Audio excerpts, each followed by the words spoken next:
اگر معلوم ہوتا تو ہم پانی دے دیتے، صرف دلیل کو قائم کرنے کے لیے کوئی ان کے پاس بہانہ نہ رہ جائے۔ المختصر، حضرت علی اصغر کو لے کر 6 ماہ کے ننھے علی اصغر کو لے کر امام علی مقام میدان کارزار میں آتے ہیں، کہتے ہیں ظالموں، تم تو میرے نانا جان کا کلمہ پڑھتے ہو نا، اپنے آپ کو مسلمان کہتے ہو نا، چند قطرے میرے بیٹے علی اصغر کو دے دو، یقین جانو کل نانا جان سے سفارش کر کے تمہیں جام کوثر پلواؤں گا۔ مگر شکل قلب پتھر، دل پر اس کا کچھ اثر نہ ہوا۔ ایک بدبخت نے ایسا تیر نشانہ لگا کر مارا ہے کہ حلقوم علی اصغر کو چھیدتا ہوا بازو حسین میں بے وست ہو جاتا ہے، ایک ہلکی سی سرسری ہوتی اور آپ جام شہادت نوش فرما لیتے ہیں۔ اِنَّا لِلَّهِ وَإِنَّا إِلَيْهِ رَاجِعُونَ۔ امام نے اس تیر کو نکالا ہے، بازو سے نکالا ہے، خون کا فوارہ نکلا ہے، خون کو چلو میں لیا ہے، فضا میں لہرایا ہے اور کہا مولا تیری رضا اگر اسی میں ہے تو یہ ایک علی اصغر کا تیری رضا میں حسین ہزاروں علی اصغر قربان کر دے گا،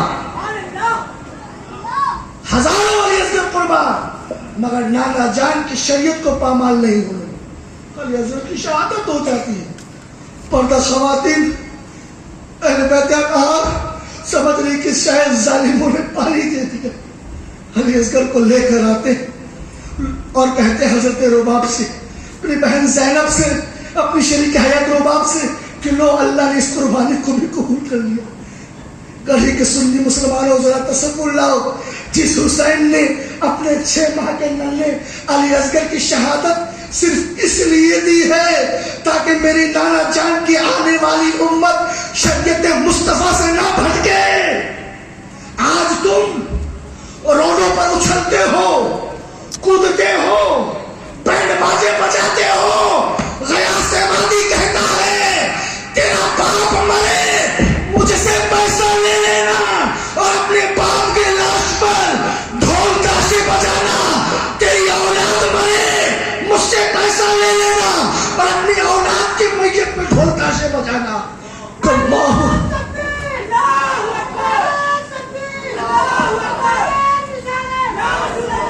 حضرت علی اصغر کی شہادت تمہیں نظر نہیں آ رہی ہے، 6 ماہ کے ننھے علی اصغر ہے۔ اور تمہیں بتاؤں میں حضرت علی اصغر کو پوری تاریخ کربلا میں کربلا پہ لٹایا نہیں گیا۔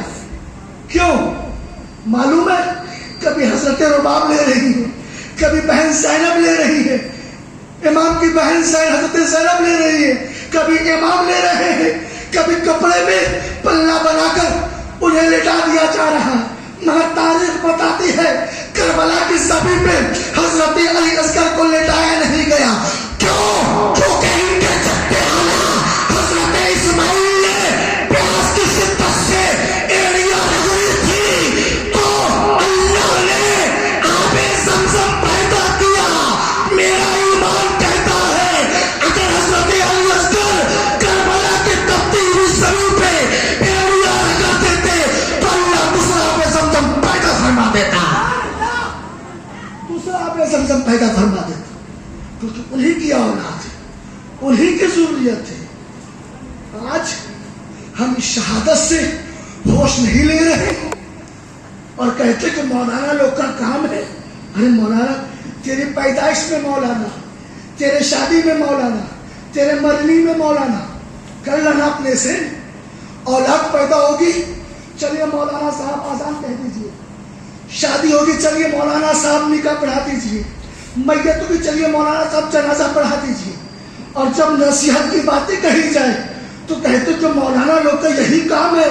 یقین جانو کسی بھی سنت والجماعت کے علماء کی زبان سے تم یہ نہیں سنو گے کہ محرم کے دنوں میں ڈھول تاشے بجانا جائز ہے، ناجائز ہے، ناجائز ہے، حرام ہے تو حرام ہے۔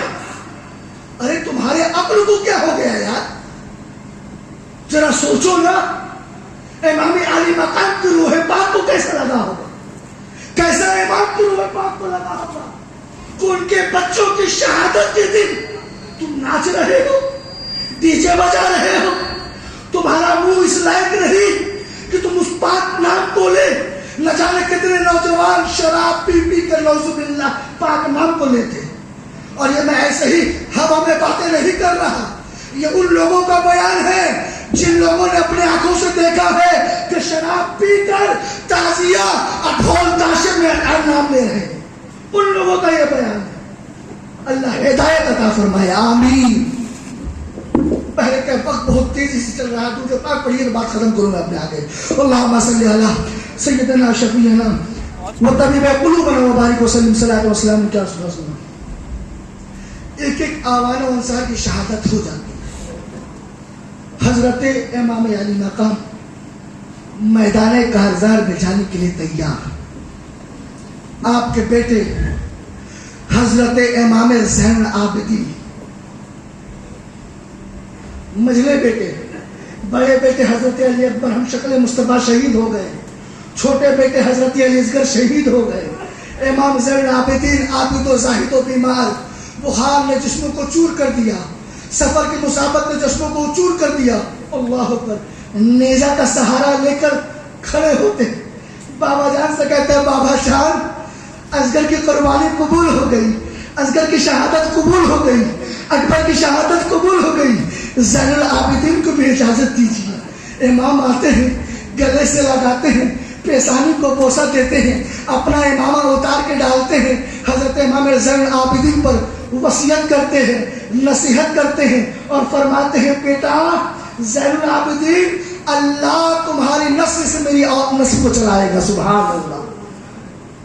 نصیحت کرنے کے بعد یہ کہتے کہ جب یہاں سے جانا تو نانا جان کی بارگاہ میں میرا سلام پیش کرنا, سارا حال بیان کرنا, قربان جاؤ.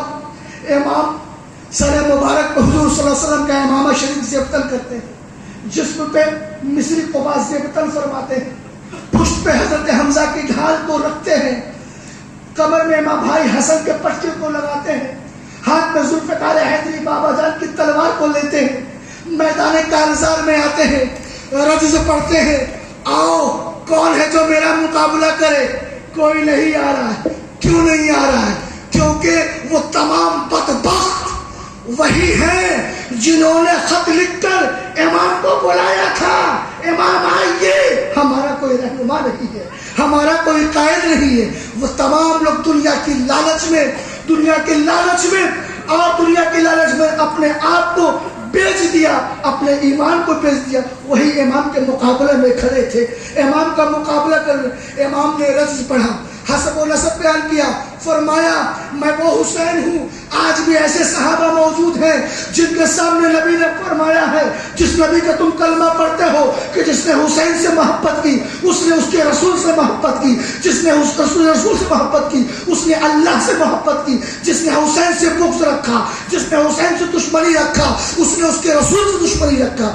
ارے ظالموں, صرف حجت قائم کرنے کے لیے امام کو پتا تھا یہ میرے خون کے پیاسے ہیں, ٹارگٹ یہی تھا یزید کی بیعت کیجیے یا اپنی جنگ لڑنے کے لیے تیار ہو جائیے. موٹیو یہی تھا, یا تو یزید کو اپنا امیر مانیے. اور یزید کو امیر مانتے کیسے؟ یزید جان بوجھ کر نماز چھوڑنے لگا تھا, یزید شراب پینے لگا تھا, یزید ماں بیٹی کو ایک ساتھ نکاح میں رکھنے لگا تھا, شریعت کی شیرازے کو بکھیر کے رکھ دیا تھا, حسین کی نگاہ دیکھ رہی تھی. اگر آج یزید کو امیر مان لیا جائے تو نانا جان کی شریعت کی شیرازہ بکھر جائے گا. آج تمہاری مسجدوں میں حی علی الصلاۃ اللہ اکبر کی صدائیں بلند ہو رہی ہے, یہ حسین کی دین ہے. آج مدرسے میں کالا کالا حسن کی صدائیں بلند ہو رہی ہے, یہ حسین کی دین ہے. آج خانقاہ قائم ہے, یہ حسین کی دین ہے. آج یہ جلسہ قائم ہے, حسین کی دین ہے. اگر حسین جامع شہادت نوش نہ کرتے کہ کچھ نہ ہوتا. اور مختصر امام میدان کارزار میں رزم پڑھا, کوئی تیار نہیں کہ جو مقابلہ کرے. امام نے اپنے گھوڑے کے ڈھال, اپنے گھوڑے کے لگام کو ڈھیل دیا, لشکر آدم میں خلبلی مچ گئی. ذوالفقار حیدری کو